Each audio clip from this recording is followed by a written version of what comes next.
Olá, irmãos, tudo bem com vocês? Vocês gostam do Apocalipse capítulo 12? É tremendo aquele capítulo, não é? Aquele capítulo é um dos capítulos do Apocalipse onde o Senhor usa para recapitular a história de todos os eventos principais que o Senhor trabalhou com o seu povo. Capítulo 12, pode ver ali, vai nos lembrar de Eva, não tem como não se lembrar dela, vai lembrar até de Maria, vai lembrar de Israel e vai lembrar da igreja no tempo do fim. Não tem como agora explicar para vocês esses 4 pontos, né? Mas é direitinho, só dá para fazer curtas referências. E esse capítulo é um dos capítulos mais importantes do livro do Apocalipse, mas você precisa de conhecer o capítulo 10 corretamente. No capítulo 10, no finalzinho desse capítulo, o Senhor fala para João que era necessário ele profetizar outra vez, profetizar de novo. E ali dá um livro para ele come o livro, aí tem todos aqueles eventos, né? Resumindo, logo quando o Senhor fala isso, vem o capítulo 11, onde o Senhor começa a retomar profecias. Vem ali a questão das 2 testemunhas, que não se originou no capítulo 11, esse assunto. Aí Deus começa a falar de 2 testemunhas, fazer referência para Ezequiel. Começa a fala da 7ª trombeta. Não é a primeira vez que aparece uma última trombeta no Apocalipse. E as pessoas não reconhecem isso porque não leem a história bíblica, não leem os profetas. E aí vem o capítulo 12, aí o Senhor começa a contextualizar mais ainda. Aí ele dá aquela visão que João vê no céu, aquela mulher que tem uma coroa de 12 estrelas na cabeça, ela está revestida do sol, tem a lua debaixo dos pés, e pronto. Aí você vê, começa a falar de besta, começa a falar de um monte de assuntos ali no Apocalipse 12. O que mais fala no Apocalipse 12? Fala de deserto, faz a recapitulação do Êxodo, porque ela estava indo para o deserto com asas de águia, igual lá no Êxodo. E aí o dragão abre sua boca, solta um rio para tentar arrebatar a esposa, a terra abre a boca e traga o rio. Esses eventos estão lá no livro de Êxodo. Então ele começa a profetizar outra vez. Sabe por quê? Porque Deus quer mostrar para a gente que a história do passado profetiza o futuro. E Deus escondeu coisas do futuro, porções do futuro, lá no passado. As coisas do futuro não estão só reveladas no Apocalipse. O Apocalipse revela coisas ocultas no passado. Isso é no livro todo. Por isso que Deus fala, é necessário que profetizes outra vez, para Deus dar cumprimento nas profecias.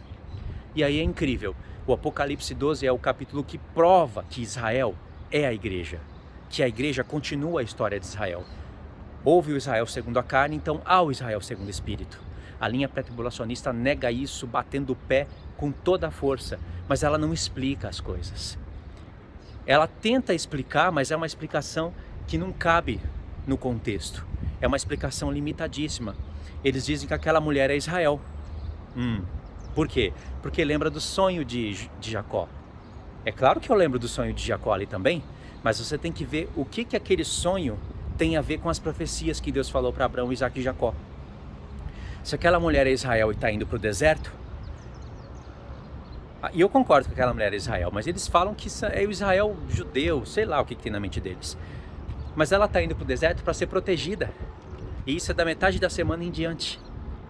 Aí eu pergunto para você, Israel vai ser protegido ou Israel vai sofrer grande tribulação?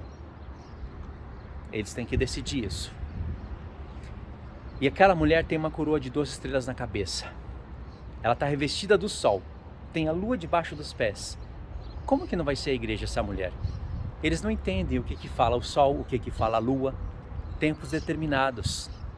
A lua cuidava do ministério da antiga aliança em relação a datas, tempos determinados. O sol fala da nova aliança, da vinda de Cristo. E ela está revestida do sol, revestida da glória de Deus. E sendo protegida no deserto. E tem mais, esse sonho lembra o sonho que Deus deu para José. E Jacó entendeu o que era aquele sonho. Falava a respeito dos irmãos dele, do próprio Jacó e a mãe dele. Esse sonho, irmãos, ainda mais quando entra José na história, fica muito profundo, porque José teve 2 filhos, Manassés e Efraim. Nasceram no Egito. E você conhece a profecia que Deus colocou em cima de Manassés, não é? Manassés, lá em Gênesis 48, quando Jacó cruza as mãos para passar o direito de primogenitura, tirando do próprio Rúben, colocando no filho de José, quando Jacó faz isso, ele chama Efraim de plenitude das nações. É isso que está no hebraico, é isso que aparece em algumas traduções. Efraim será uma multidão de povos. A palavra multidão no hebraico é plenitude. Não sei por que traduziram multidão ali. Deus não falou para Abraão que Abraão seria pai de multidão de nações? Deus não falou para Jacó que dele sairia multidão de povos? Dele, dos lombos dele? Então, a promessa está seguindo o fluxo. Efraim é chamado de primogênito e dele vai sair uma plenitude de gentios. Quando Jacó venceu a luta com o anjo do Senhor, agora nessa luta que ele venceu, porque lá no ventre ele perdeu e recebeu um nome pejorativo, quando Jacó venceu a luta contra o anjo do Senhor trocou o nome dele no mesmo dia, no mesmo minuto, de Jacó para Israel. Israel será o teu nome. E no mesmo minuto disse, e de você vai proceder gentios. Aí está a história. Por isso que José envolve na história. O sonho que Deus deu a José quer dizer isso. Não pode anular contexto. Então, por não conhecerem todo o contexto e toda a história, não darem ouvidos nem mesmo ao Novo Testamento, que está provando que Israel é a igreja, cria-se a linha pré-tribulacionista, que é prejudicial para todo o corpo. Não é para só um membro do corpo, só uma parte do corpo, para todo o corpo. Essa linha vai ser envergonhada. Os pastores que pregam essa linha serão envergonhados, e muitos deles nem desculpa pedirão. Vão inventar os argumentos mais esdrúxulos e ridículos que existem. Eles já inventam hoje, falando que eles são pré, mas se for pós eles já estão preparados. Já está inventando desculpa antes de dar errado. Só que eles não medem a consequência que isso vai causar nas ovelhas fracas.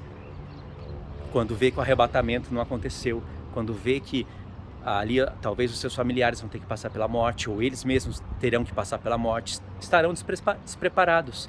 Então alguns desses pastores pré-tribulacionistas já inventam desculpas hoje. Imagine quando o negócio ficar feio mesmo. Então é isso, irmãos. Estuda o Apocalipse 12, mas lembrando das profecias. Estuda com o coração, na palavra de Deus. Não estuda de maneira relaxada e de maneira como se fosse lendo um jornalzinho, lendo um gibi, sabe? Vendo um filme aleatório, como fazem os pastores da linha pré-tribulacionista. Estuda com o coração.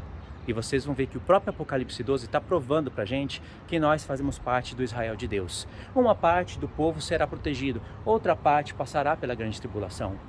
Esse é o evento natural que vai se desenrolar no mundo. Nem todos morrerão, nem todos sofrerão a grande tribulação, consequências da grande tribulação. Alguns vão ter que dar testemunho com a sua própria vida. É o que a gente tem falado no canal, é que eu tenho provado para vocês em muitos vídeos, tá bom? Então eu vou parar a mensagem aqui, vou deixar aí para vocês alguns vídeos relacionados sobre isso, e quando você for estudar sobre Apocalipse 12, lembra de estudar Apocalipse 11, principalmente o 10, que explica, né, o porquê que está sendo profetizado tudo outra vez, tá bom? Deus abençoe então, fiquem todos na paz.